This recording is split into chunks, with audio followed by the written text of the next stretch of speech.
Praise the lord. ಕ್ರಿಸ್ತನಲ್ಲಿ ಪ್ರಿಯ ದೇವಜನರೇ, ನಿಮ್ಮೆಲ್ಲರಿಗೂ ಶ್ರೀ ಯೇಸು ಕ್ರಿಸ್ತನ ಮಧುರ ನಾಮದಲ್ಲಿ ಶುಭ ವಂದನೆಗಳು. ಈ ದಿನದ ದೇವರ ವಾಕ್ಯ ಲೂಕನು ಬರೆದ ಸುವಾರ್ತೆ 2ನೇ ಅಧ್ಯಾಯ 10ನೇ ವಚನ. ಹೆದರಬೇಡಿರಿ, ಕೇಳಿರಿ, ಜನರಿಗೆಲ್ಲ ಮಹಾ ಸಂತೋಷವನ್ನುಂಟು ಮಾಡುವ ಶುಭ ಸಮಾಚಾರವನ್ನು ನಿಮಗೆ ತಿಳಿಸುತ್ತೇನೆ. Luke 2nd chapter 10th verse. Don't be afraid, I am here with good news for you, which will bring great joy to all the people. ಇಂದು ದೇವರ ವಾಕ್ಯದಲ್ಲಿ ನಮಗೆ ತಿಳಿಸಲ್ಪಡುತ್ತದೆ, ಹೆದರಬೇಡಿರಿ ಎಂಬುದಾಗಿ. ಶುಭ ಸಮಾಚಾರವನ್ನು ನಿಮಗೆ ತಿಳಿಸ್ತೇನೆ ಎಂಬುದಾಗಿ. ಆ ಶುಭ ಸಮಾಚಾರ ಯಾವುದೆಂದರೆ, ನೀವು ಅಭಿವೃದ್ಧಿಯಾಗಲಿರುವಿರಿ ಎಂಬುದಾಗಿ. ನೀನು ಆತ್ಮನ ವಿಷಯದಲ್ಲಿ ಅಭಿವೃದ್ಧಿ ಹೊಂದಿದ ಹಾಗೆ ಎಲ್ಲ ವಿಷಯದಲ್ಲಿ ಅಭಿವೃದ್ಧಿ ಹೊಂದಿ ಸುಕ್ಷೇಮವಾಗಿರಬೇಕೆಂದು ದೇವರು ಬಯಸುತ್ತಾರೆ. ಅಂದು ಗೋದಲಿಗೆ ಕುರುಬರನ್ನು ಕರೆದೊಯ್ದ ದೇವರು ಇಂದು ನಿನ್ನನ್ನು ದೇವರ ಬಳಿಗೆ ಕರೆತರಲಿಕ್ಕಿದ್ದಾನೆ. ಅಂದು ಆ ಪಂಡಿತರನ್ನು, ಜೋಯಿಸರನ್ನು ಗೋದಲಿಗೆ ಕರೆದೊಯ್ದ ದೇವರು ಇಂದು ನಿನ್ನನ್ನು ದೇವರ ಬಳಿಗೆ ಕರೆದೊಯ್ಯಲಿಕ್ಕಿದ್ದಾನೆ. ನೀವು ಅಲ್ಲಿ ಸಂರಕ್ಷಿಸಲ್ಪಡುವಿರಿ. ನಿಮಗೆ ಗೊತ್ತಿಲ್ಲದ ಜನರಿಂದ ನಿಮಗೆ ಸಹಾಯ ದೊರೆಯುತ್ತದೆ. ನೀವು ಅಭಿವೃದ್ಧಿಯಾಗಲು ಆರಂಭಿಸುವಿರಿ. ನೀವು ಹೇಗೆ ಅಭಿವೃದ್ಧಿಯಾಗುತ್ತಿದ್ದೀರಿ, ಹೇಗೆ ಸಾಲದಿಂದ ಹೊರಬರುತ್ತಿದ್ದೀರಿ ಎಂದು ನಿಮಗೇ ಗೊತ್ತಾಗುವುದಿಲ್ಲ. ಆ ಮಗುವನ್ನು ರಕ್ಷಿಸಲು ದೇವದೂತನು ಯೋಸೇಫನನ್ನು ಹೆರೋದನಿಂದ ಹೇಗೆ ಸಂರಕ್ಷಣೆಯಲ್ಲಿ ನಡೆಸಿದನೋ ಹಾಗೆಯೇ ಆತನು ನಿಮ್ಮನ್ನು ಇಂದು ನಡೆಸಲಿರುವನು. ಸರಿಯಾದ ಸಮಯಕ್ಕೆ ಯೋಸೇಫನ ಕುಟುಂಬವನ್ನು ನಜರೇತಿಗೆ ಕರೆದೊಯ್ದ ದೇವರು ಇಂದು ನಿನ್ನ ಕುಟುಂಬವನ್ನು ಮೇಲ್ಮಟ್ಟಕ್ಕೆ ಕರೆದೊಯ್ಯಲಿಕ್ಕಿದ್ದಾನೆ. ನೀನು ದೇವರನ್ನು ನಂಬು, ದೇವರ ಬಳಿ ಬಂದು ಪ್ರಾರ್ಥನೆ ಮಾಡುವಂಥವನಾಗು.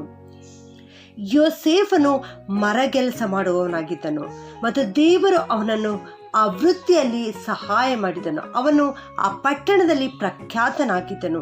ನೀವು ಸಹ ನಿಮ್ಮ ವೃತ್ತಿಯಲ್ಲಿ ದೇವರಿಂದ ಸನ್ಮಾನಿಸಲ್ಪಡುವಿರಿ. ಯೋಸೇಫನು ನಜರೇತಿನಲ್ಲೆಲ್ಲ ಪ್ರಖ್ಯಾತಗೊಂಡ ಹಾಗೆ ನೀವು ನಿಮ್ಮ ಕುಟುಂಬದಲ್ಲಿ ಪ್ರಖ್ಯಾತಗೊಳ್ಳುವಿರಿ. ನಿಮ್ಮ ಕೆಲಸದ ಸ್ಥಳದಲ್ಲಿ ನೀವು ಪ್ರಖ್ಯಾತಗೊಳ್ಳುವಿರಿ. ನೀವು ಕೈ ಹಾಕುವ ಎಲ್ಲ ಕೆಲಸದಲ್ಲಿ ದೇವರು ನಿಮ್ಮೊಂದಿಗಿದ್ದು ನಿಮ್ಮನ್ನು ಸಫಲಗೊಳಿಸುವನು. ಭಯಪಡದಿರಿ. ನಿಮ್ಮೊಳಗಿರುವ ಪವಿತ್ರವಾದಾತನನ್ನು ಸನ್ಮಾನಿಸಿರಿ. ನಿಮ್ಮ ಸುತ್ತಲೂ ಇರುವ ಜನರನ್ನು ನೀವು ಸನ್ಮಾನಿಸಿರಿ ಮತ್ತು ಅವರ ಜೊತೆ ಗೌರವದಿಂದ ವರ್ತಿಸಿರಿ.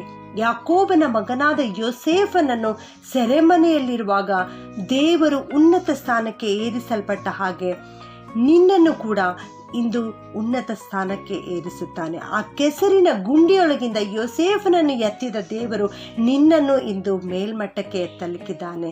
ಯೋಸೇಫನನ್ನು ಸನ್ಮಾನಿಸಿದ ದೇವರು ಇಂದು ನಿನ್ನನ್ನು ಸನ್ಮಾನಿಸುವನು. ನೀನು ದೇವರ ಚಿತ್ತಕ್ಕೆ ವಿಧೇಯನಾಗಿ ಆತನ ಚಿತ್ತವನ್ನು ನೀನು ಸನ್ಮಾನಿಸು. ಆತನ ಚಿತ್ತಕ್ಕೆ ಒಡಂಬಟ್ಟು ನೀನು ಜೀವಿಸು. ಖಂಡಿತವಾಗಿಯೂ ದೇವರು ನಿನಗೆ ಸಹಾಯ ಮಾಡುತ್ತಾನೆ. ಇಂದು ದೇವರು ನಿನಗೆ ಹೇಳುತ್ತಿರುವ ವಾಕ್ಯ, ಹೆದರಬೇಡಿರಿ ಎಂಬುದಾಗಿ. ನಿನಗೆ ಶುಭ ಸಮಾಚಾರವನ್ನು ತಿಳಿಸುತ್ತೇನೆ ಎಂಬುದಾಗಿ. ಆ ಶುಭ ಸಮಾಚಾರ ಏನೆಂದರೆ, ನಿನಗೋಸ್ಕರ ಒಂದು ಮಗು ಹುಟ್ಟಿ ಬಂದಿದೆ. ಆ ಮಗುವೇ ನಿನ್ನನ್ನು ರಕ್ಷಿಸಲಿಕ್ಕಿದೆ, ನಿನ್ನನ್ನು ಅಭಿವೃದ್ಧಿಪಡಿಸಲಿಕ್ಕಿದೆ. ಪ್ರಾರ್ಥನೆ ಮಾಡಿಕೊಳ್ಳೋಣ. ಪರಲೋಕದ ತಂದೆಯೇ, ನಿನಗೆ ಸ್ತೋತ್ರಪ್ಪ. ನೀನು ನಮಗೋಸ್ಕರ ಮಾನವನಾಗಿ ಲೋಕದಲ್ಲಿ ಜನಿಸಿ ಬಂದಿದ್ದೆ ಕರ್ತನೆ. ಅದಕ್ಕಾಗಿ ನಿನಗೆ ಸ್ತೋತ್ರ ಸಲ್ಲಿಸ್ತೇನೆ ದೇವ. ಇಂದು ನೀವು ಕೊಟ್ಟಿರೋ ವಾಕ್ಯಕ್ಕೋಸ್ಕರ ಸ್ತೋತ್ರ ಸ್ವಾಮಿ. ಹೆದರಬೇಡಿರಿ ಎಂಬುದಾಗಿ ಹೇಳಿದ್ದಿ ಕರ್ತನೆ, ಅದಕ್ಕಾಗಿ ಸ್ತೋತ್ರಪ್ಪ. ಇಂದು ಈ ವಾಕ್ಯವನ್ನು ಕೇಳಿಸಿಕೊಳ್ಳುತ್ತಿರುವ ಎಲ್ಲ ಪ್ರಿಯ ದೇವಜನರನ್ನು ಆಶೀರ್ವಾದ ಮಾಡು ಕರ್ತನೆ. ಅವರೆಲ್ಲರೂ ನಿನ್ನ ಪ್ರಶಾಂತವಾದ ಸ್ವರವನ್ನು ಕೇಳಿಸಿಕೊಳ್ಳಲಿಕ್ಕೆ ಸಹಾಯ ಮಾಡಪ್ಪ. ನಿನ್ನ ಚಿತ್ತವನ್ನು ನಾವು ಅರಿತುಕೊಳ್ಳಲಿಕ್ಕೆ ನಮಗೆ ಸಹಾಯ ಮಾಡು ಸ್ವಾಮಿ. ನಿನ್ನನ್ನು ಮಾತ್ರ ಆತುಕೊಂಡು ನಮ್ಮ ಜೀವಿತವನ್ನು ನಿನ್ನ ಚಿತ್ತದಂತೆ ನಡೆಸಲಿಕ್ಕಾಗುವಂತೆ ನಮಗೆ ಸಹಾಯ ಮಾಡು ಕರ್ತನೆ. ನಿನ್ನ ಮಹಿಮೆಗೋಸ್ಕರ ಎದ್ದು ಪ್ರಕಾಶಿಸುವ ನಕ್ಷತ್ರವನ್ನಾಗಿ ನಮ್ಮೆಲ್ಲರನ್ನು ಮಾಡು ಕರ್ತನೆ. ಅನೇಕ ಜನರನ್ನು ನಿನ್ನ ಕಡೆಗೆ ತಿರುಗಿಸುವುದಕ್ಕಾಗಿ ನಮ್ಮನ್ನು ನಿನ್ನ ಸಾಧನವನ್ನಾಗಿ ಉಪಯೋಗಿಸಿಕೊ ತಂದೆಯೇ. ಈ ಕ್ರಿಸ್ಮಸ್ ಸಂದರ್ಭದಲ್ಲಿ ಕರ್ತನೆ, ಇವರೆಲ್ಲರನ್ನು ನೀನು ಉನ್ನತ ಸ್ಥಾನಕ್ಕೆ ಏರಿಸು ಕರ್ತನೆ. ಯೋಸೇಫನೊಂದಿಗಿದ್ದು ಉನ್ನತ ಸ್ಥಾನಕ್ಕೆ ಏರಿಸಿದಂತೆ ಇವರೆಲ್ಲರೊಟ್ಟಿಗಿದ್ದು ಕರ್ತನೆ, ಇವರನ್ನು ಉನ್ನತ ಸ್ಥಾನಕ್ಕೆ ಏರಿಸು ದೇವ. ಇವರು ಯಾವುದಾದರೂ ಒಂದು ಭಯದಲ್ಲಿ ಇರುವುದಾದರೆ ದೇವ, ಆ ಭಯದಿಂದ ಇವರು ಹೊರಬರಲಿಕ್ಕಾಗುವಂತೆ ಸಹಾಯ ಮಾಡು ಕರ್ತನೆ. ಇವರನ್ನು ಉನ್ನತ ಸ್ಥಾನಕ್ಕೆ ಏರಿಸಿ ಇವರನ್ನು ಅಭಿವೃದ್ಧಿಗೊಳಿಸು ಕರ್ತನೆ. ಈ ಪ್ರಾರ್ಥನೆಯನ್ನು ಯೇಸುವಿನ ನಾಮದಲ್ಲಿ ಬೇಡುತ್ತೇನೆ ತಂದೆಯೇ, ಆಮೇನ್.